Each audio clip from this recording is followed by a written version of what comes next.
Bismillahirrahmanirrahim. J'ai le plaisir de modérer cette session organisée par la présidence de l'Université Mohammed Ier, qu'on remercie vivement.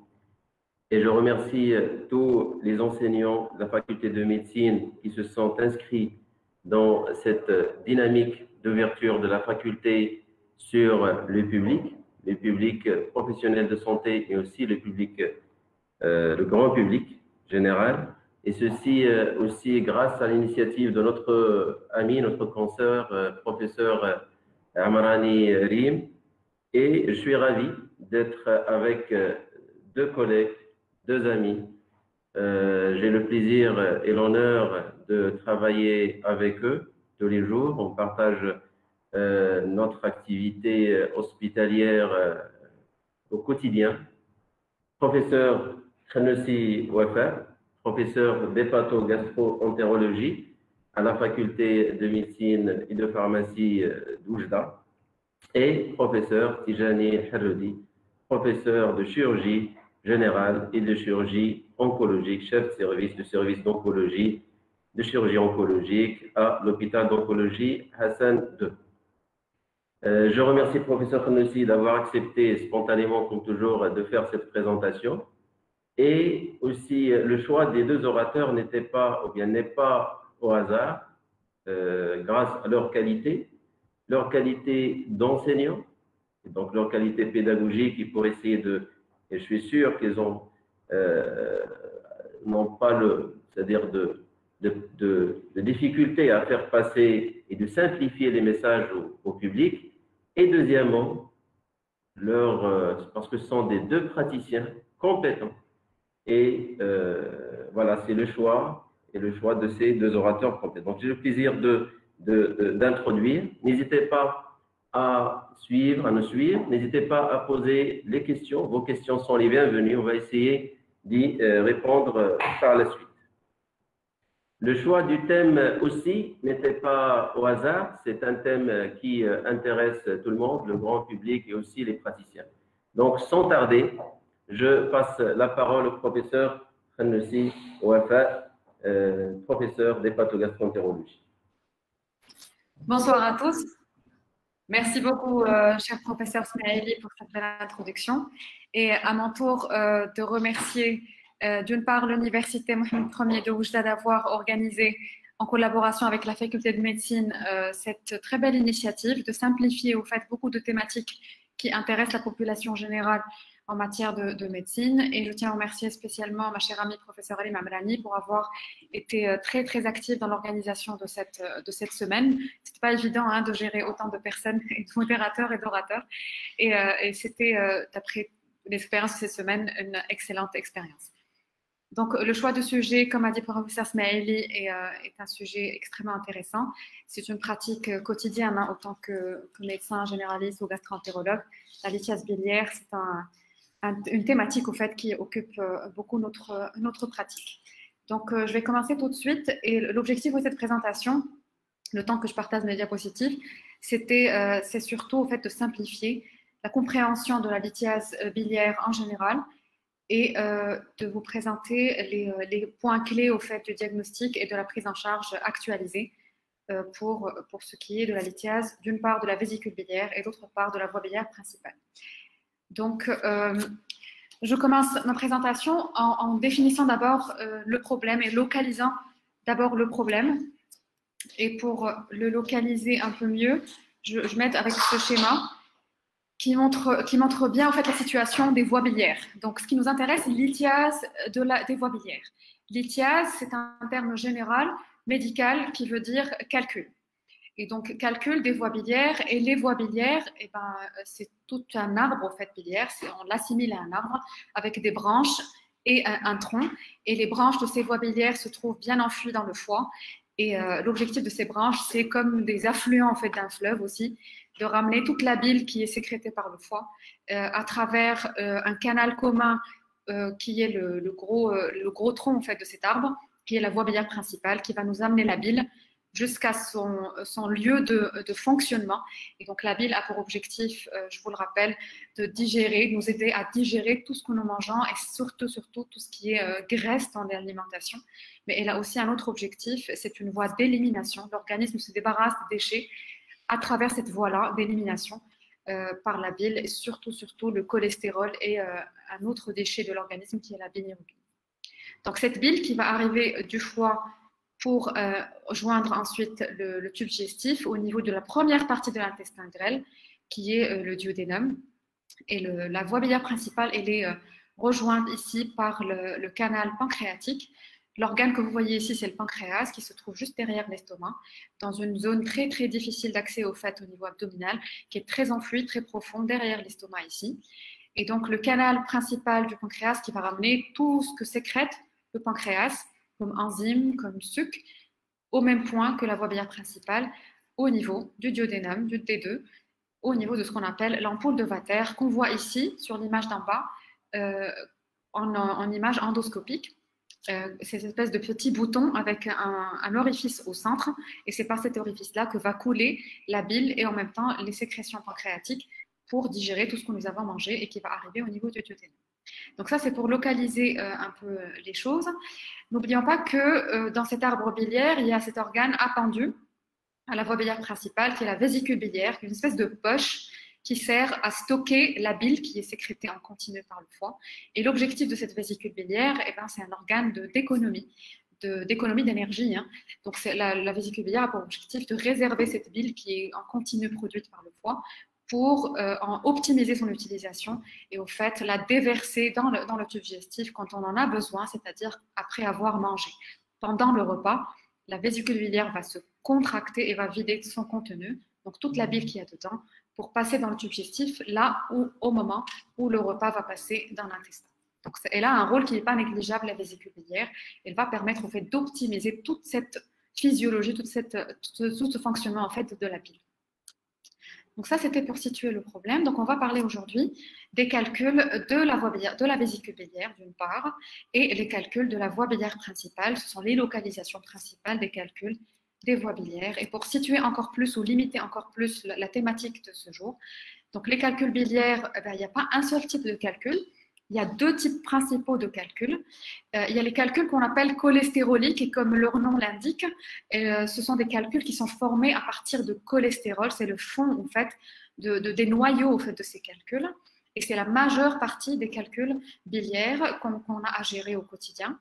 Et il y a aussi des calculs pigmentaires et comme leur nom l'indique, d'un pigment, c'est la bilirubine. Et donc, ce sont des calculs qui sont noirs, qui sont très caractéristiques, qui sont très noirs, qui sont formés par de la bilirubine. Et donc, comme vous le voyez ici sur l'image à côté, c'est une image que j'ai prise hier en reprenant un peu les calculs des patients qu'on a gardés. Donc, les calculs d'en haut, ce sont des calculs à bilirubine qui sont noirs. Et les calculs d'en bas, ce sont des calculs cholestéroliques qui vont se durcir avec le temps et devenir très pierreux, au fait. Et donc, qui ont une forme, qui ont une couleur en général un peu jaunâtre, un peu marron. Donc, on va parler aujourd'hui principalement de ces calculs cholestéroliques et on va parler principalement des calculs cholestéroliques de la vésicule biliaire et de la voie biliaire principale. Il faut savoir aussi que ces calculs peuvent des fois siéger dans l'arbre biliaire au fond, dans les branches, en haut dans le foie. Mais c'est des maladies très particulières, parfois génétiques, parfois des malformations en fait, des voies biliaires qui prédisposent à ce genre de pathologie. On ne va pas en parler aujourd'hui parce que c'est vraiment très rare dans notre pratique de faire face à ce genre de situation. Donc, pour vous rappeler ou pour parler rapidement de comment se constituent ces calculs cholestéroliques, ce schéma-là, c'est un peu la synthèse de toute la physiologie et la physiopathologie au fait, des calculs cholestéroliques. Et il faut savoir que la bile, elle est constituée principalement de lipides, ce sont des graisses, le cholestérol, d'une part, les phospholipides et les acides biliaires. Chacun de ces lipides a un rôle très important dans le fonctionnement de notre organisme. Le cholestérol qui est au final éliminé par la voie biliaire. Donc, les excès de cholestérol vont être éliminés par cette voie-là. Les phospholipides qui ont un rôle très important aussi dans l'équilibre lipidique et les acides biliaires qui ont un rôle extrêmement important dans tout ce qui permet au fait de solubiliser et de permettre aussi l'absorption des lipides qu'on va manger. Donc, il est très important que ces trois éléments aient un pourcentage et une composition qui est fixe et qui est pas ni en excès ni en défaut. Parce que s'il y a un déséquilibre dans ces composants, eh ben la bile va avoir la caractéristique d'être beaucoup plus épaisse et il y aura plus de cholestérol qu'il n'en faut. Et quand il y a plus de cholestérol qu'on peut diluer dans la bile, eh ben ce cholestérol va s'agréger et va former ce qu'on appelle des cristaux, comme des cristaux de sel, des espèces de cristaux qui vont s'agglomérer et se réunir pour former au final les calculs cholestéroliques. Et donc, si l'un de ces composants est déséquilibré, eh ben, on va tomber dans cette zone verte qu'on a sur ce triangle et qu'on appelle la zone de risque au fait de former des calculs cholestéroliques.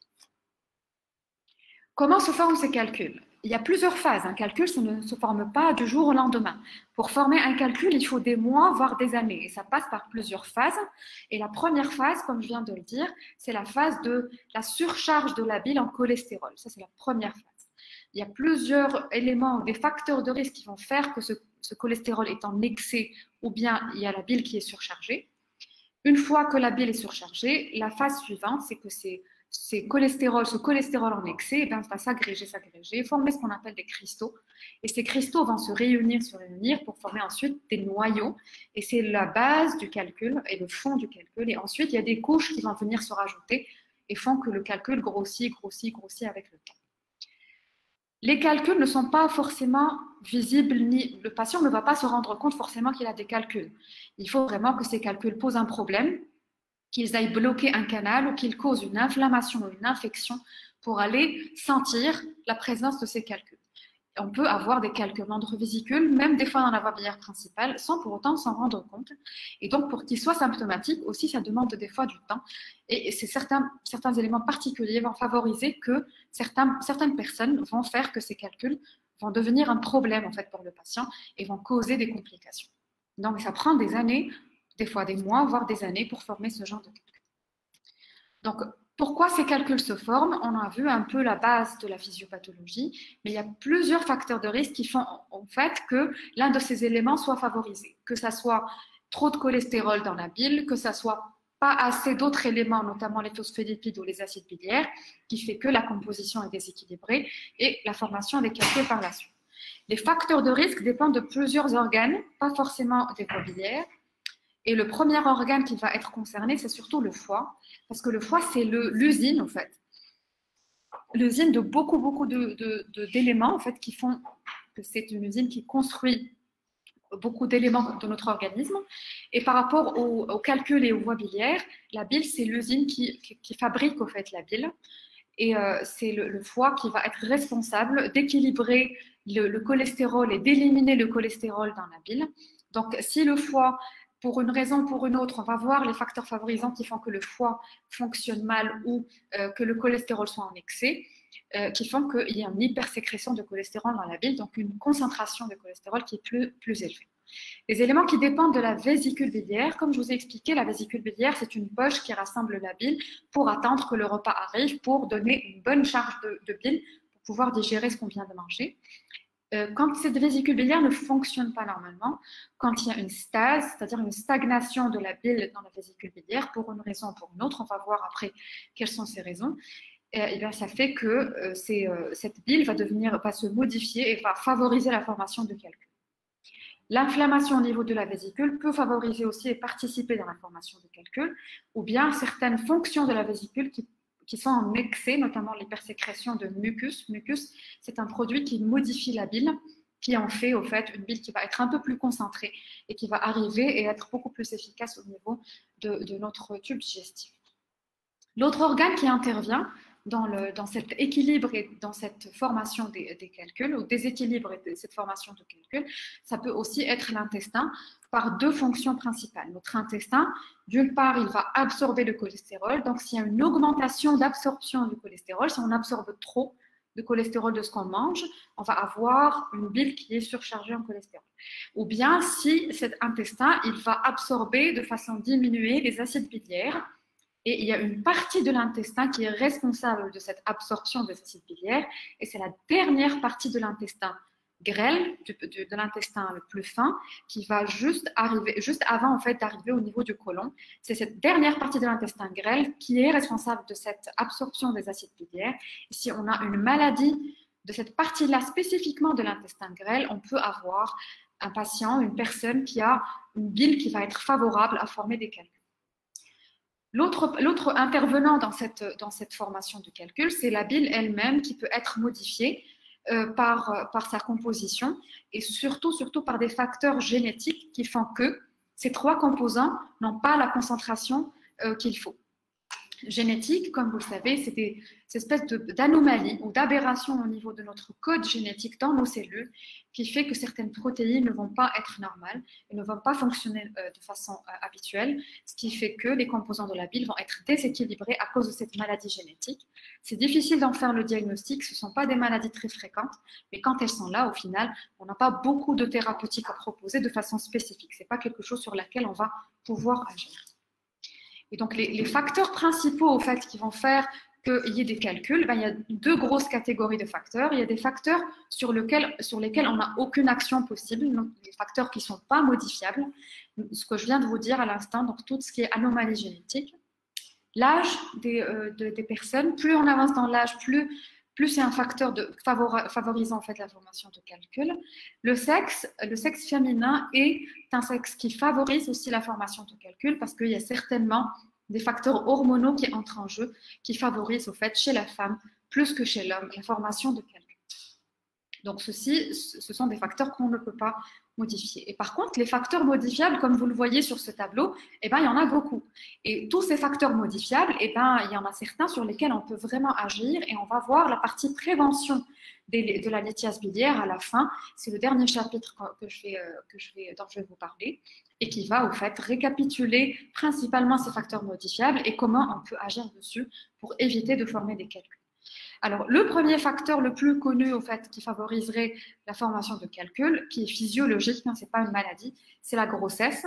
Et la grossesse, du fait de des grosses modifications hormonales qui sont sous-jacentes, le fait d'avoir beaucoup de progestérone dans la circulation favorise au fait une espèce d'hypokinésie ou d'hypocontractilité, c'est-à-dire que la vésicule biliaire ne va pas se contracter avec la force habituelle, elle va avoir tendance à se relâcher.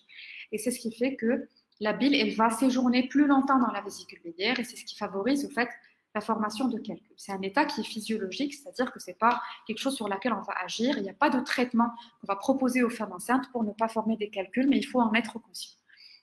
Il y a certains facteurs métaboliques et ça, par contre, c'est un gros problème. Comme vous le savez, la tendance actuelle, c'est que ces facteurs métaboliques, notamment ce qu'on appelle le syndrome métabolique, c'est la maladie du siècle. C'est la maladie qui va devenir de plus en plus prévalente et qui va, au fait, c'est une maladie multisystémique, ça veut dire que ça ne concerne pas que les voies biliaires, ça ne concerne pas que le tube digestif, ça concerne tout l'organisme et que ça favorise beaucoup de perturbations. Et principalement pour les voies biliaires, on peut avoir la formation de calcul par cette espèce de hypersécrétion de cholestérol dans la bile qui fait que, comme je vous ai expliqué, la bile va former des calculs. Les autres facteurs métaboliques, ce que j'ai mis en vert, au fait, ce sont des facteurs protecteurs. Ce ne sont pas des facteurs favorisant à former des calculs, mais le contraire. Ça a été démontré dans les études statistiques que les personnes qui étaient actives physiquement avaient tendance à moins faire de calculs que les personnes qui sont sédentaires. Donc l'activité physique protégerait contre la formation des calculs. Les facteurs diététiques sont extrêmement importants dans tout ce qui est homéostasie ou équilibre de la bile et aussi dans la formation des calculs. Les facteurs protecteurs, ou considérés comme étant protecteurs, c'est une alimentation qui est équilibrée, qui est riche en vitamine C, qui est riche en fibres. Ça a été démontré que ça pouvait avoir un effet protecteur contre la formation de calculs. Et au contraire, une alimentation qui est hypercalorique, très riche en graisse, très riche en fructose et en viande, montrait que ces personnes-là avaient un risque supplémentaire ou un sur-risque de former des calculs. Les autres facteurs dépendent de la stase au niveau de la vésicule biliaire, en dehors de la grossesse dont je vous ai parlé. C'est surtout les situations où on va rester à jeun prolongé. Et là, on ne parle pas du jeûne du ramadan, c'est-à-dire rester à jeun pendant la journée, pendant quelques heures, ce n'est pas ce qui va favoriser la formation des calculs. Mais on parle de situations de maladie dans lesquelles on est forcé de laisser le patient à jeun de façon prolongée. Donc, on ne va pas utiliser le tube digestif pour nourrir le malade. Et ça, c'est une situation qui va favoriser la formation de calculs parce qu'au final, la vésicule biliaire ne va pas être utilisée, ne va pas se contracter et ça va permettre en fait cette stase qui va former des calculs. Par le même mécanisme, la nutrition parentérale, ce qu'on appelle nutrition parentérale, c'est-à-dire ces personnes chez qui on ne peut pas utiliser le tube digestif pour les nourrir, on va utiliser une autre voie et cette voie-là, ça va être par voie veineuse, on va mettre des produits directement dans la circulation générale pour pouvoir nourrir ces malades. Et cette nutrition parentérale, quand elle est prolongée, elle également, quand elle est exclusive, au fait, c'est-à-dire quand on n'utilise pas le tube digestif, mais c'est la même chose, ça favorise la formation de calculs. Il y a certaines chirurgies que quand elles sont faites, vont favoriser aussi la formation de calculs parce qu'elles vont atteindre, parce qu'il y aura une anomalie au niveau des nerfs qui vont innerver la vésicule biliaire, ce qui fait que son fonctionnement et sa contraction ne vont plus être normales, comme chez les patients chez qui on retire l'estomac pour une raison ou pour une autre, une tumeur ou autre raison, pour lesquelles on fait des gastrectomies, c'est-à-dire qu'on a retiré leur estomac.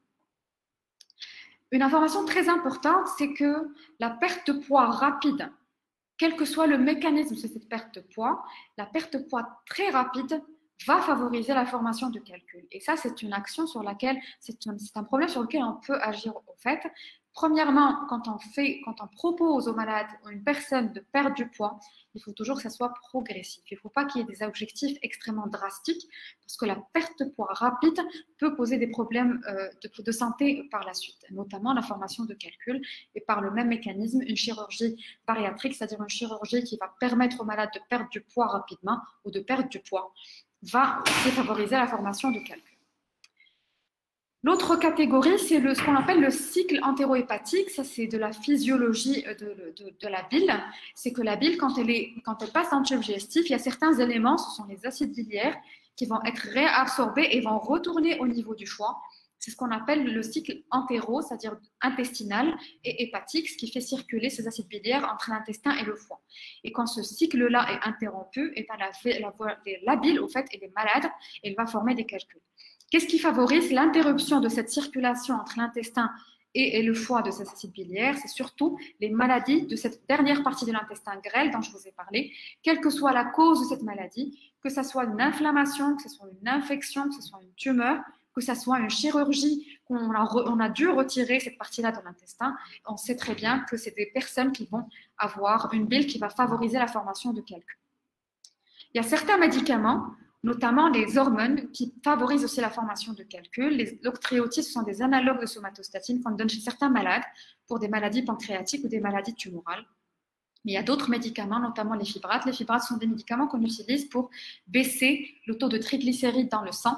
Et chez ces personnes-là, ça favorise aussi la formation de calculs. Donc, comme vous voyez, il y a énormément de facteurs qui vont modifier la bile et qui vont modifier la physiologie dont je vous ai parlé, qui vont favoriser la formation de calculs et sur lesquels, et sur la plupart desquels, on va pouvoir agir par la suite. On en discutera pour la partie prévention. Alors, un petit mot sur l'épidémiologie et la fréquence de cette maladie. Et tous médecins généralistes ou gastro-entérologues savent que c'est une maladie extrêmement fréquente, ou chirurgiens aussi. Les échographistes, les radiologues, on tombe très très souvent sur des calculs de la vésicule biliaire. Et donc, c'est une maladie extrêmement fréquente. Il y a beaucoup d'études épidémiologiques pour dire à peu près un chiffre, ça tourne autour de 20% de la population générale, de la population mondiale. Mais c'est extrêmement variable. Et comme vous le voyez sur la carte géographique là en bas, les zones rouges, c'est là où la fréquence de cette maladie est le plus élevée. C'est qu'il y a des facteurs d'environnement, des facteurs aussi génétiques qui participent aussi à cette fréquence très élevée de cette maladie dans certaines régions du monde, notamment au niveau de l'Amérique du Sud et surtout au niveau de Chili. Certaines ethnies, au fait, à ce niveau-là, font plus de calculs que le reste de la population mondiale. Au niveau de l'Amérique du Nord aussi, il y a certaines ethnies qui font plus de calculs par génétique. En fait, ce sont des anomalies génétiques qui font que cette population-là fait plus de calculs que le reste de la population générale. Au Maroc, on a des chiffres, mais ce n'est pas des chiffres très représentatifs, au fait, des chiffres très locaux qui font que, aussi dans notre contexte, la pathologie lithiasique, elle est extrêmement fréquente. Comme j'ai dit au début, le sexe féminin est un facteur favorisant et dans les études statistiques, on a la fréquence qui est le double au fait de chez l'homme. Parfois, on parle même de 3 fois plus de femmes font de calculs que des hommes. Et pour l'âge, plus on avance dans l'âge, plus le risque de calcul est élevé. C'est-à-dire qu'on voit rarement cette pathologie chez l'enfant, mais plus on avance dans l'âge, plus cette maladie-là devient fréquente. Alors, on va commencer par la première partie qui est la lithiase de la vésicule biliaire. Donc, on va s'intéresser qu'aux calculs qui vont siéger au niveau de la vésicule biliaire. Eh bien, ces calculs, comme vous le voyez sur la diapositive, asymptomatiques, c'est-à-dire que le patient, il a des calculs ou elle a la dame des calculs, mais ne le sait pas et ne le saura peut-être même jamais, à moins d'avoir fait une échographie ou un scanner ou une autre forme d'exploration qui va découvrir ces calculs de façon complètement fortuite. Donc, cette personne, un homme ou une femme, ne va pas avoir de douleur, ne va pas avoir de fièvre ou ne va avoir aucun symptôme qui va nous guider vers la vésicule biliaire, mais c'était une découverte tout à fait par hasard à l'échographie. Souvent, c'est à l'échographie qu'on découvre ça. Donc, 80% de ces calculs ne sont pas du tout bruyants, ils sont là et ne vont pas peut-être poser problème dans le futur. Les symptômes peuvent être présents et c'est pas très fréquent au final, les personnes qui vont présenter des symptômes, c'est de l'ordre de 1 à 4% des personnes qui ont des calculs qui vont présenter des symptômes par an. Donc, ce n'est pas énorme. La population qui va présenter des problèmes suite à la présence de calculs dans la vésicule biliaire, eh ben, ce n'est pas très fréquent au final. Alors, les personnes qui ont un symptôme, qui ont de la douleur, ils ont plus de risques de faire des complications. C'est-à-dire, c'est de l'ordre de 1 à 3% par an. Contrairement aux personnes chez qui on a découvert ces calculs par hasard. Chez les personnes chez qui on a découvert les calculs par hasard, eh ben, ils vont faire probablement moins de complications, mais ça reste à l'échelle statistique et globale. C'est-à-dire que quand on adapte ça à une personne à l'échelle individuelle, c'est une discussion qui va se faire entre le patient et le médecin pour expliquer quel est le risque individuel de la personne pour faire des complications ou pour faire des symptômes. Et c'est une discussion qu'on a souvent en consultation pour informer le malade des risques qu'encourt la présence de ces calculs dans la vésicule biliaire. Quand les patients sont symptomatiques, quel est le symptôme principal? Eh bien, le symptôme principal, c'est la douleur. La douleur, il y a beaucoup de douleurs dans l'abdomen et il y a plusieurs types de douleurs. La douleur qui va représenter, qui va nous faire penser, nous, comme médecins, à la vésicule biliaire, au calcul de la vésicule biliaire, c'est ce qu'on appelle la colique hépatique. Qu'est-ce que c'est que cette colique hépatique? C'est un terme général qui va englober plusieurs caractéristiques de la douleur. Alors, la douleur, elle va siéger, comme le montre la photo, sur le côté droit, haut de l'abdomen, sous les côtes, au fait, là où il y a le foie. C'est le siège de la douleur principalement. Des fois, ça peut arriver que ça soit au centre, au milieu, c'est-à-dire ici, juste là où on dit que c'est l'estomac, à ce niveau-là, donc au niveau épigastrique. Alors, quand on parle d'irradiation, c'est-à-dire que cette douleur, elle va commencer ici, mais elle va tourner. Souvent, c'est une douleur qui va tourner comme une ceinture autour de la patiente ou du patient vers le dos. Et des fois, ça va monter aussi, ça va irradier vers l'épaule droite comme une bretelle. Donc, c'est une douleur qui va siéger à ce niveau-là, qui va tourner vers le dos parfois va monter vers l'épaule. Elle ne dure pas très longtemps, ça dure dans les 15 à 30 minutes, ça peut être très intense, ça peut être vraiment très intense. La personne, elle va bloquer, elle va arrêter ses activités parce qu'elle a mal à ce niveau-là, mais ça ne dure pas très longtemps. Et c'est souvent, ça survient après un repas qui est très riche, un repas lourd et surtout quand c'est riche en graisse. Cette douleur, elle va céder spontanément, comme elle peut céder sous traitement, et les traitements marchent très bien. C'est ce qui fait la différence avec d'autres types de douleurs. Et la durée aussi de la douleur, ça nous permet de penser voilà, que ça la différencie d'autres types de douleurs. Il y a d'autres symptômes qu'on peut avoir, à part cette colique hépatique. Ce sont des symptômes qui ne sont pas, au fait, très, très spécifiques de la vésicule biliaire ou des calculs. Ce sont des symptômes qu'on appelle, par exemple, la dyspepsie. La dyspepsie, c'est cette espèce de lourdeur après avoir mangé, d'avoir l'impression de ne pas pouvoir digérer correctement ce qu'on vient de manger. Et ça se passe souvent au niveau épigastrique, où le malade vous dit, après avoir mangé, je sens que mon estomac ne se vide pas. Ça, c'est la dyspepsie. Donc, ça peut aussi, des fois, être la conséquence de la présence de quelqu'un dans la vésicule biliaire. Des fois, ça peut se représenter sous forme de pyrosis, c'est-à-dire qu'on peut avoir des symptômes comme le reflux gastro-œsophagien, où les malades vous disent « j'ai des douleurs des fois au niveau de mon estomac » et ça monte un peu avec une espèce de brûlure qui va monter vers ma gorge. Ça, c'est ce qu'on appelle le pyrosis. Et là, des fois, ça peut aussi témoigner de la présence de quelqu'un dans la vésicule biliaire, mais ce n'est pas du tout spécifique.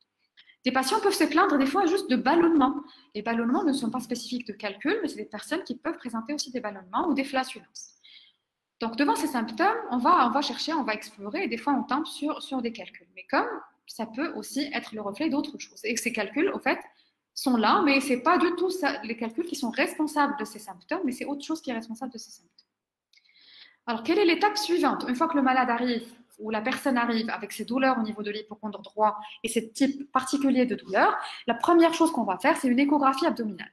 L'échographie abdominale, c'est un examen qui est très simple, très accessible, qui n'est pas du tout risqué, qui ne fait pas mal et qui est présent chez tous les médecins quasiment généralistes et gastro-entérologues. Alors cet examen, quand il est bien fait, c'est-à-dire avec un écho, avec une personne ou un médecin qui est bien expérimenté, c'est un examen qui est extrêmement riche en informations, qui va donner énormément d'informations. Et pour la vésicule biliaire, c'est l'examen clé, c'est l'examen principal pour faire le diagnostic. L'échographie, elle va avoir une exploration optimale de la vésicule biliaire dans plus de 95% des cas. C'est-à-dire, on rate très rarement un calcul de la vésicule biliaire quand l'échographie est faite dans de bonnes conditions. Qu'est-ce que ça veut dire, les bonnes conditions? Ça veut dire que le malade doit être absolument à jeun strict, et ça va de 3 à 6 heures. De façon idéale, il faut que le malade soit à jeun pendant 6 heures. Et surtout, il faut faire attention aux fumeurs. Il faut demander aux patients de ne pas fumer dans les 6 heures avant l'échographie parce que le tabac a cette action aussi de contracter la vésicule biliaire. Donc, une fois que la vésicule biliaire est contractée, on va avoir énormément de mal à la voir en échographie. Donc, c'est très important d'insister sur que l'échographie soit faite dans de bonnes conditions, que le malade soit bien à jeun pour que la vésicule soit très pleine de bile. Comme ça, on peut très bien l'explorer. Une fois qu'on a ces conditions-là, la sensibilité, c'est-à-dire la découverte du calcul dans la vésicule biliaire, elle va aller jusqu'à 95%. L'échographie, elle va rater surtout les tout petits calculs qui font de 1 à 2 mm. On peut des fois ne pas les voir en échographie, mais les calculs au-delà de cela, on ne les rate pas en échographie. L'échographie a pour objectif, d'une part, de voir le calcul. Comme vous voyez sur cette belle image, on a des images en noir et blanc en échographie.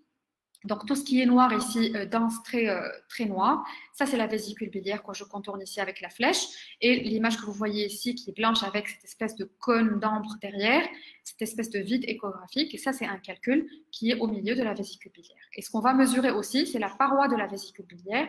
La paroi, c'est ce qui va nous témoigner de la présence ou l'absence de l'inflammation, notamment quand on a une complication qui est la cholécystite, c'est-à-dire l'inflammation et l'infection du contenu de la vésicule biliaire. On va mesurer cette paroi. Quand elle dépasse 3 mm, ça témoigne d'une inflammation de la vésicule biliaire.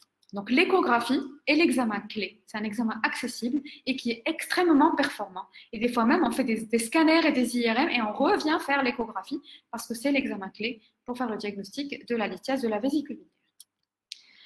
Alors là, attention. Ça, c'est très important à noter comme message. C'est que la douleur dont je vous ai parlé et tous les symptômes dont je vous ai parlé ne sont pas absolument spécifiques de calcul de la vésicule biliaire. Et il faut savoir qu'il y a d'autres anomalies, d'autres maladies qui peuvent donner aussi ce genre de symptômes qui ne sont pas spécifiques, qui ne sont pas typiques comme la colique hépatique, mais qui peuvent faire perdre aussi l'orientation du diagnostic. Il faut savoir penser, quand on a des douleurs au niveau épigastrique, à des maladies cardiaques.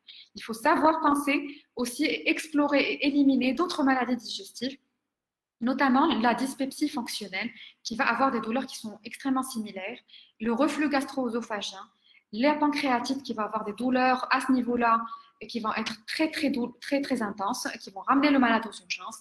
L'ulcère gastro-duodénal qui va avoir aussi des fois des douleurs qui ne sont pas très intenses ou intenses, mais qui siègent au même niveau. Et des gastrites qui sont des inflammations de l'estomac qui peuvent aussi donner ce genre de symptômes. Alors, le traitement de toutes ces maladies digestives dont je vous ai parlé est complètement différent du traitement de la lithiase de la vésicule biliaire et qui nécessite des explorations spécifiques et des traitements spécifiques. Les autres potentialités, les autres possibilités de diagnostic au fait quand on a des douleurs à ce niveau-là, ce sont les syndromes d'intestin ou de côlon irritable qui peuvent donner les flatulences, les ballonnements, la dyspepsie et toute la douleur dont je vous ai parlé. Les douleurs au niveau à droite, ici, vont aussi pouvoir être peut-être d'autres origines, pas seulement digestives, pas seulement biliaires, mais des fois, ça peut être des maladies du rein, des calculs au niveau des reins qui vont faire que le rein va se augmenter de taille et va faire extrêmement mal. Et ces douleurs peuvent se projeter aussi à ce niveau-là et peuvent irradier aussi à ce niveau-là.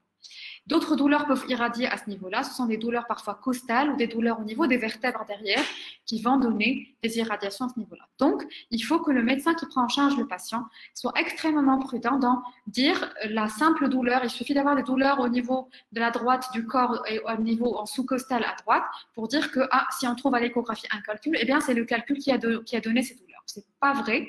Il faut vraiment bien explorer, bien interroger les patients, bien examiner pour vraiment dire que c'est ce calcul qu'on a vu à l'échographie qui est responsable des symptômes, parce que, comme je vous ai dit, c'est une maladie extrêmement fréquente et on peut avoir toutes ces maladies-là et quand même avoir un calcul de la vésicule biliaire et qui va faire perdre le diagnostic et va faire perdre du temps au patient et on ne va pas prendre en charge correctement les autres maladies, on va se concentrer sur la vésicule biliaire et au final, ce n'était pas la source du problème et on va opérer le patient, retirer la vésicule biliaire et ce patient va continuer à avoir mal parce que ce n'était pas la cause de la douleur. Donc, il faut se méfier, il faut être très clinicien et bien explorer les patients avant de dire que c'est le calcul qui est responsable de la douleur. Les autres diagnostics différentiels, c'est à l'échographie, ça c'est un peu plus spécifique et c'est l'échographiste ou le médecin qui fait l'échographie, que ce soit un gastro-entérologue, un médecin généraliste ou un radiologue, eh bien, on va voir des éléments qui peuvent nous faire perdre le diagnostic ou vont nous orienter vers d'autres maladies qui ne sont pas des calculs, notamment le sludge. Ce qu'on appelle le sludge, au fait, ce ne sont pas des calculs, un gros calcul, mais c'est une bile qui est extrêmement épaisse et qui fait comme si c'était de la boue et on le voit bien en échographie, c'est très dense. Comme vous voyez ici, c'est la bile normale. La couleur de la bile normale, c'est noir. Et là, c'est toute la boue biliaire, en fait, cette bile qui est extrêmement épaisse et qui peut être responsable aussi de complications, d'inflammation, d'infection ou aussi un blocage de la voie biliaire principale. D'autres éléments différentiels, les polypes sont des petites tumeurs au niveau de la vésicule biliaire qui, toutes petites, ne posent pas de problème, mais quand ça commence à grossir, ça peut se transformer en maladie tumorale, cancéreuse, et donc il faut opérer ces patients avec certaines indications, je vais en parler. Il y a d'autres diagnostics qu'on peut évoquer, des tumeurs qui sont un peu plus graves, notamment les adénomes ou les cancers de la vésicule biliaire, mais ça ne pose pas un gros problème de diagnostic parce que ça n'a pas du tout l'aspect de calcul quand on fait l'échographie. Quand on fait bien l'échographie, on peut faire la différence facilement avec ces éléments. Alors, comment est-ce qu'on prend en charge un patient qui a un calcul de la vésicule biliaire, qui n'est pas compliqué? Le professeur Haroudi va vous parler tout à l'heure de toutes les complications qui vont faire que ce calcul qui va séjourner dans la vésicule biliaire va donner de l'inflammation, de l'infection. On va voir comment le diagnostic est fait et quelle est la prise en charge. Là, je vous parle d'un calcul de la vésicule biliaire qui n'est pas compliqué, c'est-à-dire qu'il n'y a pas d'infection, qu'il n'y a pas d'inflammation. On n'a pas besoin de bilan spécifique à ce stade-là, mais le bilan, c'est-à-dire la biologie, les explorations au niveau des bilans, on n'en a pas spécifiquement besoin pour faire le diagnostic, mais c'est surtout pour éliminer autre chose, notamment une infection, une inflammation, quand le malade a de la fièvre ou des douleurs qui sont très intenses, ou bien on suspecte un calcul dans la voie biliaire principale, c'est là on ira demander un bilan chez ces patients. Alors, les malades qui ont une lithiase ou un calcul de la vésicule biliaire qui sont symptomatiques, qui ont des douleurs, et c'est très important, je le répète, qu'on a attaché cette douleur à la vésicule biliaire, c'est-à-dire qu'on a éliminé les autres diagnostics et les autres maladies dont je vous ai parlé. Donc, une fois qu'on a un malade qui est symptomatique, eh bien, ces malades sont, comme je vous l'ai dit, à risque de faire des complications. Alors, ces complications, quand, comment, chez qui, on n'a pas de facteur. On ne peut pas dire, vous, monsieur ou vous, madame, vous allez avoir tant de risques de faire vous-même complications dans une semaine, dans un mois, dans un an, dans 10 ans. On n'a pas les éléments pour répondre à ce genre de questions. Donc, un malade qui est symptomatique, on sait qu'une fois qu'on fait une colique hépatique due à un calcul de la vésicule biliaire, eh ben, on a 50% de risque de refaire ces symptômes. Pardon, il y a une erreur. On a 50% de risque de refaire cette symptomatologie et refaire cette douleur. Donc, l'attitude et les recommandations internationales chez les patients qui ont un calcul de la vésicule biliaire qui est symptomatique, il faut bien sûr les traiter pour la douleur et donner des antalgiques. Il n'y a aucun médicament jusqu'à aujourd'hui qui est recommandé pour aller faire fondre ces calculs ou pour aller détruire ces calculs. Donc, le traitement aujourd'hui, en 2020, de la calcul de la vésicule biliaire qui est symptomatique, c'est la chirurgie. Il faut aller retirer la vésicule biliaire, ça s'appelle la cholécystectomie, et ça se fait, selon les recommandations actuelles, par célioscopie et non pas par laparotomie. Bien sûr, le professeur Haroudi vous parlera beaucoup mieux que moi de cette chirurgie. Par contre, les malades qui ont un calcul de la vésicule biliaire, qui n'ont zéro symptôme, c'est-à-dire qu'on l'a découvert par hasard à l'échographie, eh bien, ces malades-là, ces personnes-là, il faut les informer qu'ils ont un calcul dans la vésicule biliaire, il faut les informer des risques et dans la population générale, on n'a pas d'indication systématique à aller faire une cholécystectomie. C'est-à-dire que les malades ne sont pas nécessairement opérés pour ces calculs alors qu'ils ne présentent zéro symptôme. Il y a certaines exceptions. Les exceptions, ce sont ces trois éléments. Ce sont des malades qui vont avoir une maladie chronique qui va favoriser la formation des calculs. Et donc, c'est des malades qui vont faire et former d'autres calculs, faire grossir ces calculs et vont avoir des complications de ces calculs. Et donc, ces maladies-là, on ne va pas pouvoir agir dessus, on ne va pas pouvoir contrôler ce facteur-là. Et donc, les malades qui ont ce qu'on appelle les hémolyses chroniques, c'est-à-dire le sang qui va, les éléments du sang qui vont, surtout les globules rouges qui vont être malades, et bien ces malades-là, on va proposer une cholécystectomie, même s'ils sont asymptomatiques, une fois qu'on trouve un calcul. Les polypes, ce sont les espèces de petites tumeurs qu'on a dans la vésicule biliaire. Ce sont une indication à faire une cholécystétomie et c'est indiqué quand c'est des polypes qui font plus de 1 cm parce que c'est plus risqué pour développer des cancers. C'est pour ça qu'on va aller retirer la vésicule biliaire avant que ça commence à se transformer. Ce qu'on appelle la vésicule biliaire porcelaine, comme son nom l'indique, c'est une vésicule qui devient rigide, qui devient calcifiée et c'est un facteur de risque de cancer de la vésicule biliaire et c'est pour ça que chez malades, c'est indiqué de faire une cholécystectomie même s'ils ne sont pas symptomatiques. Une fois qu'on trouve à l'échographie ce genre d'éléments, il faut proposer la chirurgie à ces patients. Donc ça, c'était les calculs de la vésicule biliaire et c'est la partie la plus fréquente au fait des calculs biliaires, c'est le siège le plus fréquent. L'autre siège, c'est la lithiase de la voie biliaire principale. Au final, la voie biliaire principale, c'est que la victime, au fait, de la vésicule biliaire, parce que 90% des calculs de la voie biliaire principale, eh bien, surviennent de la vésicule biliaire. C'est la vésicule biliaire le problème. C'est elle qui a formé ces calculs, et puis ensuite, ces calculs vont migrer et vont descendre à travers ce canal pour passer dans la voie biliaire principale et vont faire qu'on va faire des symptômes et aussi des complications. Les deux complications principales, ce sont, une fois que le calcul va bloquer au niveau de la voie biliaire principale, eh bien, ça va favoriser les infections. Et l'infection de la voie biliaire principale et de la bile qui est contenue à ce niveau-là va faire ce qu'on appelle l'angiocolite. L'angiocolite, c'est une maladie grave, infectieuse du contenu des voies biliaires qui, dans ce contexte dont on parle, est dû à un blocage d'un calcul dans la voie biliaire principale.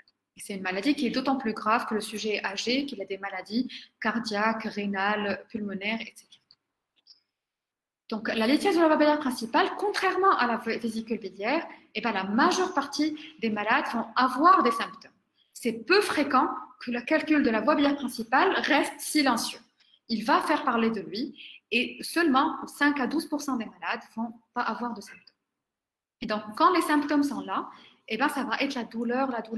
C'est le même type de la douleur de la vésicule biliaire dont je vous ai parlé, mais ça a la caractéristique d'être un peu plus prolongé dans le temps et c'est beaucoup plus intense.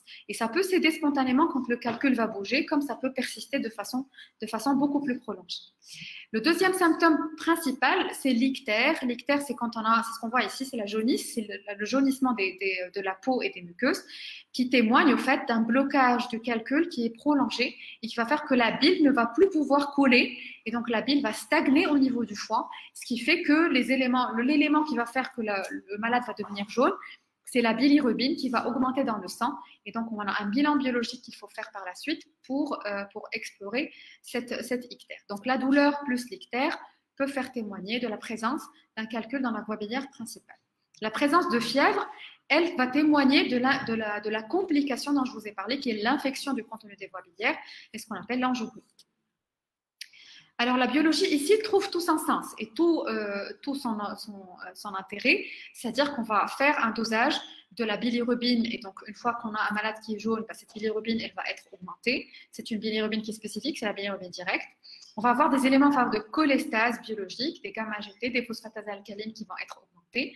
On va avoir une augmentation des transaminases et les transaminases ne vont pas avoir une augmentation extrêmement élevée, mais ça peut s'élever mais de façon transitoire. Ça va augmenter au début, une fois que le calcul va tomber dans la voie biliaire, ça va augmenter, mais ça va très rapidement diminuer. Mais quand on fait le dosage au moment où le calcul vient de tomber dans la voie biliaire, on peut avoir une élévation des transaminases. On a d'autres éléments en biologie qu'on va explorer, notamment les globules blancs et la CRP. Ce sont des éléments, quand ils sont perturbés, vont nous témoigner d'une infection et de l'angiocolite. Et quand on a la pancréatite aiguë, c'est quand ce calcul va bloquer au niveau du canal pancréatique qui rejoint la voie biliaire principale et va donner une inflammation aiguë du pancréas. Et ben, c'est le dosage de la lipase qu'on va associer pour faire le diagnostic des complications de cette lithiase de la voie biliaire principale.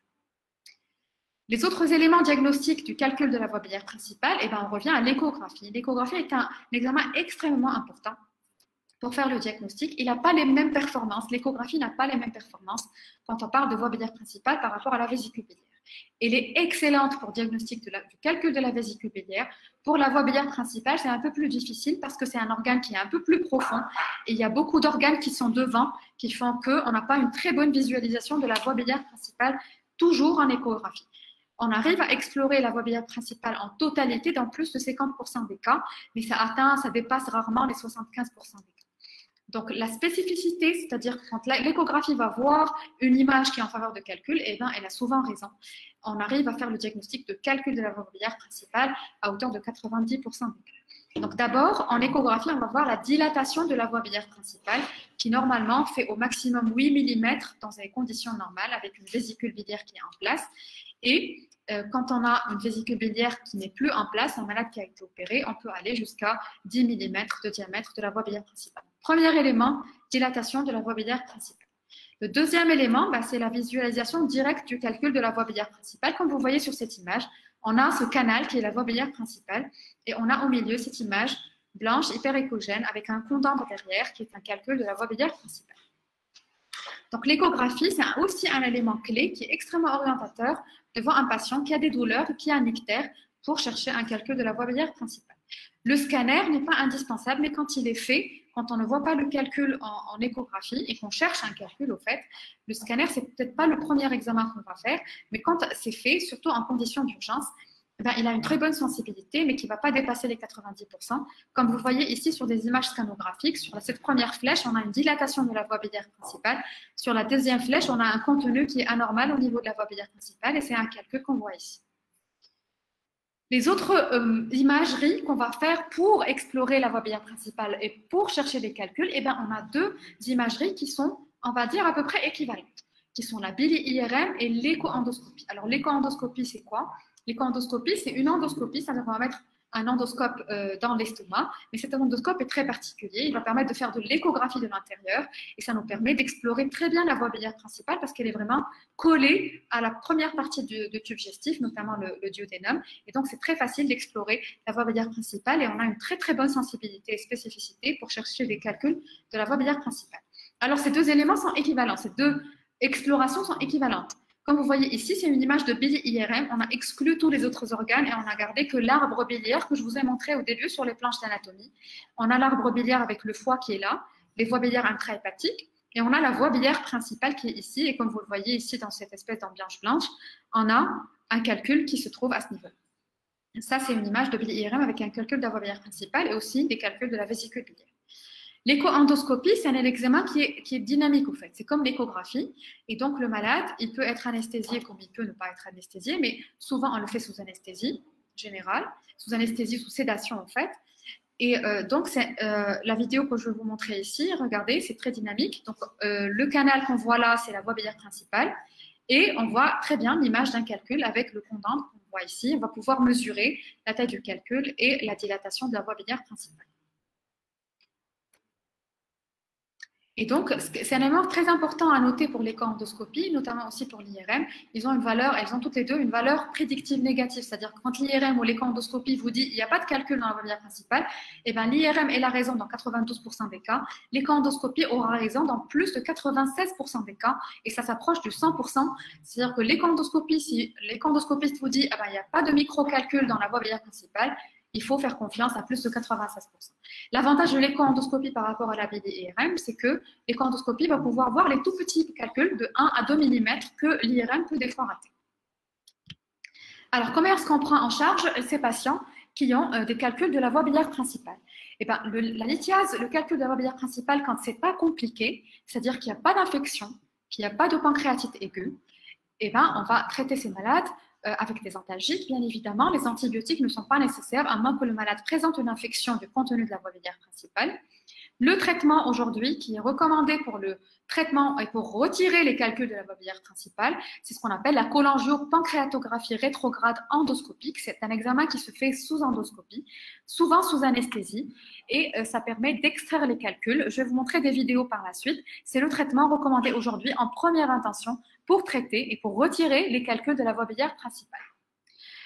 Vous allez me dire, oui, les calculs viennent souvent de la vésicule biliaire. Donc, il y a des patients qui auront des calculs de la vésicule biliaire avec des calculs de la voie biliaire principale. Oui, c'est la situation qui est très fréquente. Et donc, on est amené à gérer les deux en même temps. Le calcul ou les calculs de la voie biliaire principale et les calculs de la vésicule biliaire. Donc, on peut proposer une prise en charge combinée en discutant, bien sûr, en réunion de discussion multidisciplinaire avec les chirurgiens viscéralistes, et on peut proposer une prise en charge simultanée de ces deux lithiases, et ça peut se faire au même temps opératoire, c'est-à-dire que dans le bloc opératoire, il y a l'endoscopiste qui va entrer en premier avec l'endoscope, qui va retirer le calcul de la voie biliaire principale, et par la suite, le chirurgien va faire la cholécystectomie par célioscopie. Comme ça peut être décalé dans le temps, et donc c'est toujours l'endoscopiste qui va commencer en premier, on va faire la CPRE, on va retirer le calcul de la voie biliaire principale, et dans un délai qui ne devrait pas dépasser les 72 heures, c'est dans les recommandations.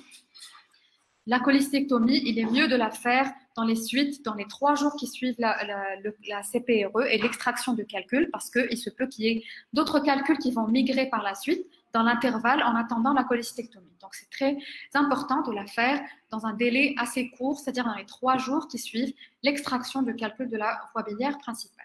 Je vais vous montrer quelques images pour vous expliquer ce que c'est. Donc, la CPRE avec extraction de calcul, eh ben, on entre avec un endoscope à travers l'œsophage, l'estomac. C'est un endoscope qui est très particulier, qui ne va pas avoir une lumière en face, mais qui va avoir une lumière de côté et qui va nous permettre de voir, au fait, l'ampoule de Vater que je vous ai montré sur la deuxième diapositive au début.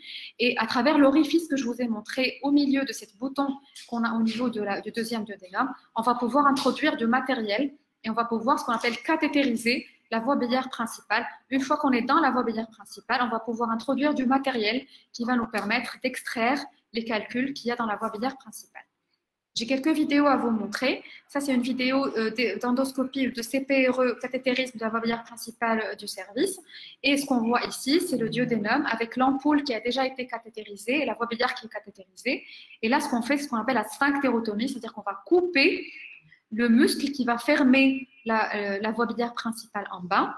Et une fois qu'on coupe ce sphincter, on va introduire ce qu'on appelle un ballon, comme vous le voyez ici sur l'image scopique. Je vais la repasser.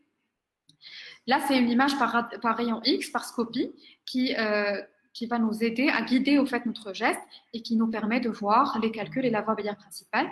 Et donc, le ballon qui va être mis et gonflé dans la voie biliaire principale, on va tirer dessus et ça va permettre, comme vous le voyez ici, d'extraire. Ça, c'est un beau calcul qui est tout blanc de la voie biliaire principale et ça permet au fait de libérer la bile qui va pouvoir s'écouler ensuite normalement. Une autre vision des choses.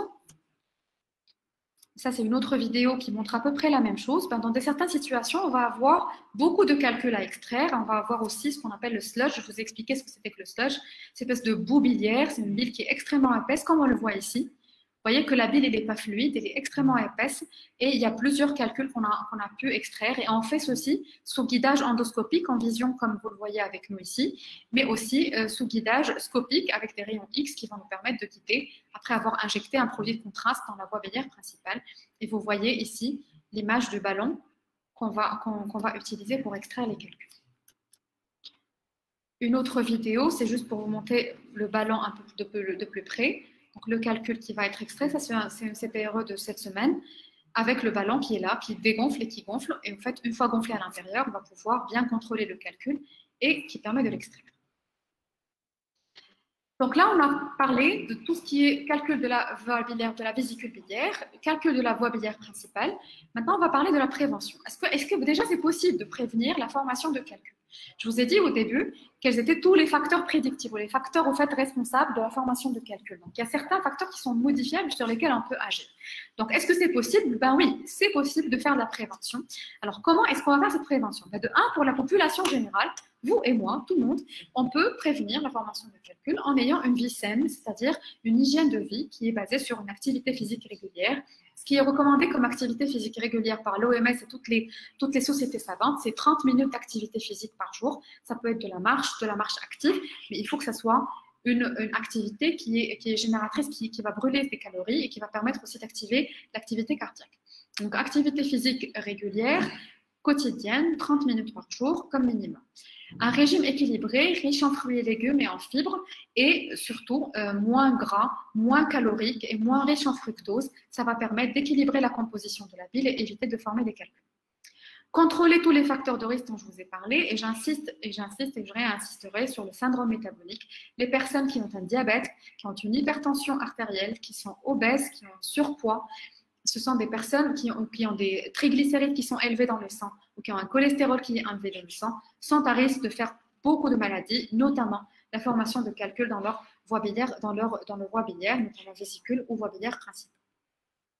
Est-ce qu'il y a des médicaments? Est-ce qu'il y a quelque chose qu'on peut proposer pour éviter la formation de calculs ou pour faire fondre les calculs? Est-ce que c'est possible? Oui, c'est possible. Il existe un médicament qui est au fait un acide biliaire, c'est-à-dire que c'est une production, enfin, c'est produit aussi physiologiquement par notre organisme, ce produit-là, mais ça a été présenté sous forme de gélules. Et donc l'acide urso-désoxycholique, c'est présent en pharmacie et on peut l'utiliser pour la prévention médicamenteuse de la formation de calcul. Alors, est-ce qu'on va le proposer à tout le monde? Est-ce qu'on va le proposer chez les personnes qui ont un syndrome métabolique? Non, jusqu'à aujourd'hui, ce n'est pas recommandé d'utiliser ce médicament pour la prévention chez les personnes qui ont un syndrome métabolique. Mais il y a une population chez qui on va proposer ce médicament-là, notamment les personnes qui vont avoir une intervention médicale pour perdre le poids, ou bien qui vont avoir une intervention personnelle pour perdre le poids, mais qui est mal gérée et qui va faire qu'ils vont perdre le poids extrêmement rapidement. Et bien, ces personnes-là sont à risque de développer des calculs. La perte de poids rapide par intervention médicale, c'est surtout quand on va soit proposer des modifications d'hygiène de vie, soit proposer une chirurgie, ce qu'on appelle la chirurgie bariatrique, ou bien des interventions endoscopiques qui vont faire en sorte que le malade va pouvoir perdre le poids. Mais ça peut se faire de façon rapide quand on fait ce genre d'intervention. Donc, chez ces malades, il est aujourd'hui recommandé de proposer ce médicament à une dose au-delà de 500 mg par jour, et ça permet au fait d'éviter que leur bile va former des calculs. Certains médicaments, certaines personnes, certains malades sont sous ce genre de médicaments, les analogues de somatostatine ou bien des traitements hormonaux pour la substitution. Pour les analogues de somatostatine, c'est recommandé aujourd'hui de les mettre sous traitement. Par contre, les traitements hormonaux substitutifs, jusqu'à aujourd'hui, ce n'est pas encore recommandé de mettre les patients sous ce genre de traitement. Donc ça, c'était mes principaux messages concernant la prévention. Donc oui, c'est possible, régime alimentaire, activité physique, le médicament quand c'est indiqué. Et puis les messages principaux que je voulais vous passer, c'est que c'est une pathologie fréquente. Et la vésicule biliaire, les calculs de la vésicule biliaire sont souvent asymptomatiques. Et on va les découvrir de façon totalement par hasard. Et chez ces malades-là, ce n'est pas encore recommandé aujourd'hui d'aller faire des cholécystectomies, c'est-à-dire retirer leur vésicule de façon systématique. Quand les patients sont symptomatiques, premier message, vérifiez que les symptômes sont vraiment liés au calcul de la vésicule biliaire avant de proposer la chirurgie au malade, parce que le risque, c'est que le malade va se faire opérer, mais il va garder par la suite les symptômes parce qu'ils n'étaient pas du tout liés au calcul de la vésicule biliaire. Concernant la voie biliaire principale, c'est souvent symptomatique. Donc, un calcul dans la voie biliaire principale fait parler de lui et on arrive à le diagnostiquer. Et quand on a ce genre de situation, on va proposer au malade un traitement endoscopique. C'est ce qui est recommandé aujourd'hui en première intention, de faire un CPRE avec extraction du calcul, comme je vous ai montré dans les vidéos. Est-ce que la prévention est possible? Un grand oui. Il faut contrôler les facteurs de risque. Au jour d'aujourd'hui, dans nos conditions et avec les modifications de l'hygiène de vie et de l'occidentalisation de notre mode de vie, le syndrome métabolique, on va avoir de plus en plus. C'est des malades qui sont à risque de faire des calculs des voies biliaires et donc il faut savoir contrôler ces facteurs de risque. L'acide urso-désoxycholique est un des moyens de prévention de la lithiase biliaire, mais comme je vous ai dit, la population chez qui c'est recommandé aujourd'hui, et bien la liste est très limitée, chez surtout les patients qui vont avoir une perte de poids extrêmement rapide et aussi les personnes qui sont sous certains traitements. Donc voilà, c'était mes messages principaux et tout ce qui est complications, la cholécystite, la pancréatite, l'angiocolite, c'est professeur Kharoudi qui va en parler juste après. Merci beaucoup. Merci beaucoup, professeur Nussi Wafa, pour cette... Merci beaucoup, professeur Nussi Wafa, pour cette excellente présentation.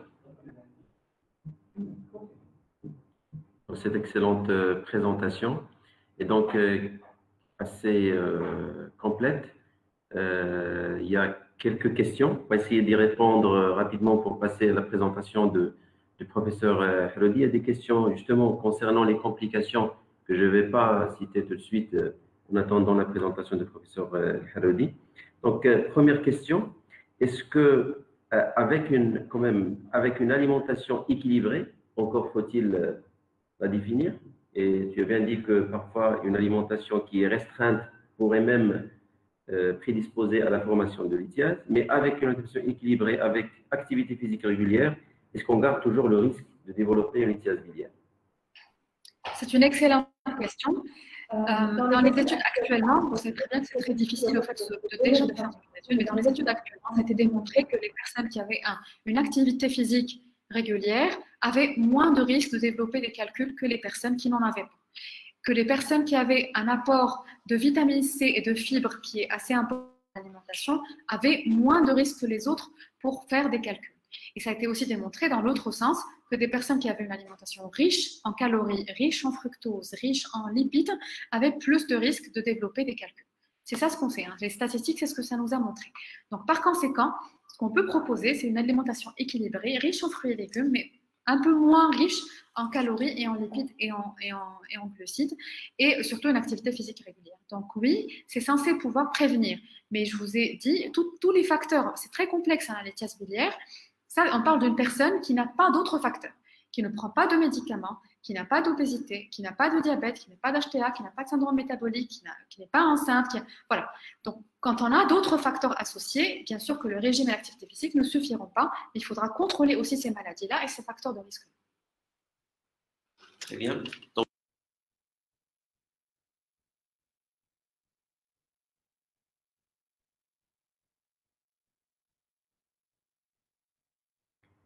toujours dans le cadre des mesures diététiques, si on a une lithiase biliaire asymptomatique, découverte fortuitement, quel régime on peut proposer aux patients?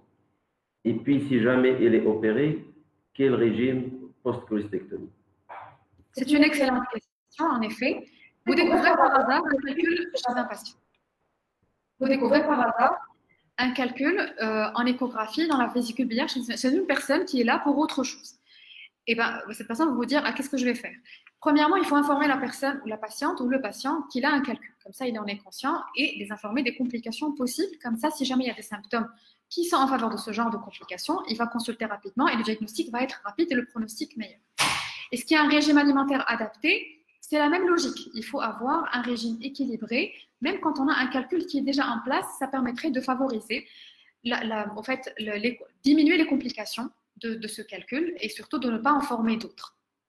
Une personne qui a été cholécystectomisée, c'est-à-dire qu'on a retiré la vésicule, eh bien, la physiologie va changer et ces personnes-là vont avoir tendance à moins supporter des régimes qui sont riches en lipides et une alimentation qui est riche en lipides. Donc, les personnes vont limiter parce que dès qu'on commence à manger trop de lipides, quand on n'a pas de vésicule, il va sortir que c'est très lourd, qu'on aura du mal vraiment à digérer ce genre d'aliments. Donc, ce qu'on conseille aux patients, aux personnes qui ont eu une vésicule biliaire qui a été retirée chirurgicalement, c'est de diminuer le rapport en lipides parce qu'ils vont avoir beaucoup de gêne et beaucoup de difficultés à digérer ce genre de lipides. Et c'est la principale précaution qu'on va prendre. Et bien sûr, c'est recommandé un régime équilibré pour tout le monde. Qu'on ait des calculs ou pas, il faut avoir un régime équilibré, une activité physique régulière.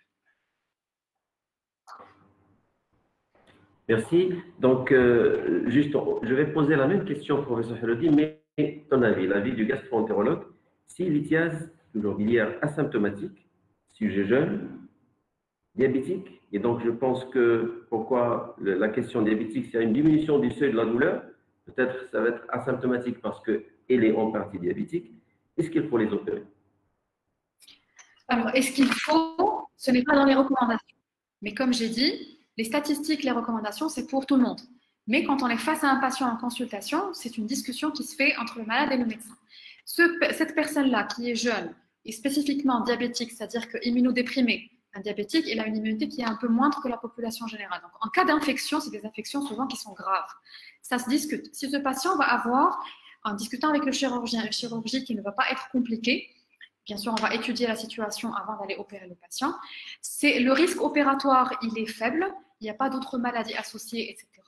Parce qu'aller opérer un malade qui n'est pas symptomatique, qui ne se plaint pas de ce problème, pour éviter, c'est-à-dire en préventif, en prophylactique, pour éviter des problèmes potentiels, et le mettre à risque d'une chirurgie qui, certes, n'est pas très difficile, mais qui garde quand même un pourcentage de complications, c'est une balance bénéfice-risque qu'il faudra étudier avec le patient et avec le chirurgien. Donc, c'est avec une équipe multidisciplinaire qu'on va discuter ça. Et on peut proposer, ça se justifie complètement, après discussion avec le malade, et lui expliquer les risques d'opérer ce patient, parce que si jamais il y a une infection, elle pourra être grave. Sachant que si le patient me demande aujourd'hui combien j'ai de risques de faire l'infection et quand est-ce que je vais faire cette infection, eh ben, on n'a pas du tout de réponse à ce genre de questions. Comment faire devant une patiente qui fait une douleur abdominale atypique avec sludge vésiculaire à l'échographie? Ça, c'est une très bonne question. J'en ai pas beaucoup parlé du sludge et surtout des micro-calculs. Ça, on le sait. Les micro-calculs, c'est-à-dire des calculs de 1, de 2 mm dans la vésicule biliaire, ce sont des calculs qui vont poser de gros problèmes. Ce sont des calculs qui vont pouvoir migrer beaucoup plus facilement que les gros calculs et qui vont bloquer aussi très facilement au niveau de l'ampoule de Vater, ce qui fait que c'est des malades qui sont à risque de faire des pancréatites aiguës.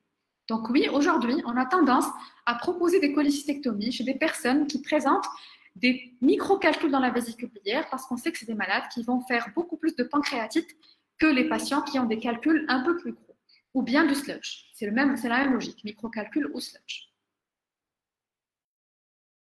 Faut-il un suivi pour ces patients avec sludge?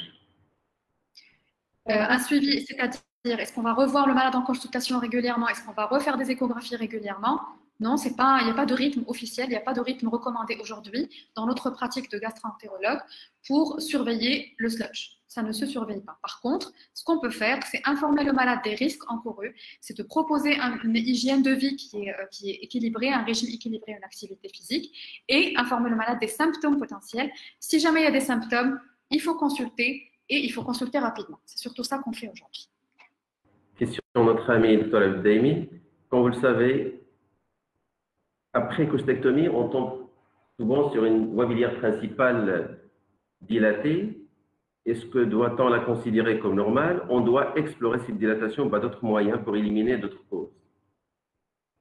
Merci beaucoup pour cette question. Alors oui, après cholécystectomie, la voie biliaire principale a tendance à s'élargir un peu parce qu'elle va faire un petit peu la fonction de la vésicule, c'est-à-dire stocker un peu plus de bile. Donc on peut tolérer des dilatations jusqu'à 10 mm de la voie biliaire principale. Mais au-delà, on considère que c'est une dilatation de la voie biliaire principale. Et bien sûr, toute dilatation de la voie biliaire principale doit être explorée. Explorée comment? Explorée par échographie, par bilan biologique. Le bilan biologique va nous dire s'il y a un obstacle ou pas sur la voie biliaire principale. Et on peut aller pousser les explorations pour chercher que ce soit des sténoses, que ce soit des tumeurs, que ce soit des calculs chez des patients qui ont une voie biliaire principale dilatée par BBIRM ou écho-endoscopie. Merci, Ustada. Empirement polydocien avec des gros calculs. La CPRE est-elle indiquée? Alors, merci pour cette question aussi qui n'est pas toujours facile parce qu'il faut déjà définir gros calcul. Alors, gros calcul dans la définition, les macro-calculs, c'est au-delà de 15 mm. Oui, la CPRE est là certaines limites. Ce n'est pas un examen dans le sens, ce n'est pas une thérapeutique qui va résoudre tous les problèmes des calculs de la voie biliaire principale. On a encore besoin de chirurgiens en cas de calcul de la voie biliaire principale dans certaines situations. En cas d'échec. Alors, l'échec, il y a beaucoup de facteurs qui font qu'on ne réussisse pas à faire ce caté et à faire les calculs. Parmi les facteurs d'échec, ce sont les macro-calculs. Mais aujourd'hui, dans les recommandations de la CPRE, il y a plusieurs techniques qui se sont développées pour pouvoir extraire des calculs qui vont au-delà de 15 mm, de 18 mm. On a réussi à extraire des calculs beaucoup plus gros que 18 mm parfois quand on a tout le matériel nécessaire pour faire ça. On a d'autres possibilités d'ailleurs. En dehors de la CPRE et du ballon que je vous ai montré sur les vidéos pour extraire les calculs, on peut aller casser les calculs dans la voie biliaire principale, ce qu'on appelle la lithotricie endocanalaire, que ce soit par des paniers qui sont métalliques, qui vont aller cracher ou complètement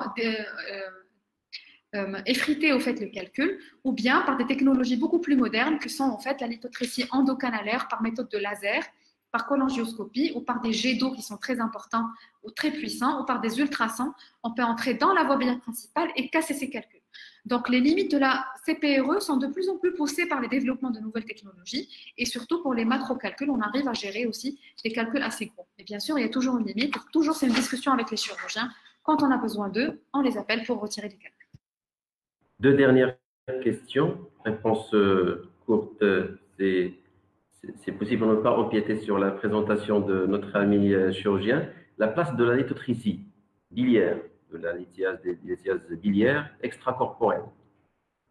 Oui, c'est une technologie qui est développée. On peut faire éventuellement de la lithotricie extracorporelle des calculs de la vésicule biliaire, pas de la voie biliaire principale. Mais c'est une technique qui n'est pas recommandée aujourd'hui dans les recommandations de la prise en charge des lithiases parce qu'il y a d'autres moyens beaucoup plus simples que la lithotricie extracorporelle qui va de toute façon s'accompagner d'autres choses. À elle seule ne pourra pas résoudre tout le problème. Dernière question. Dans la lithiase, je te lance la question comme elle est écrite. Les taux des transaminases augmentent lors de la lithiase vésiculaire et aussi lors de la pancréatite. Les taux seront chiffrés à combien dans chaque cas? Alors, première information, dans la vésicule biliaire, il n'y a aucune raison que le milieu hépatique soit perturbé. Il n'y a pas d'élévation de transaminase quand on a un calcul de la vésicule biliaire.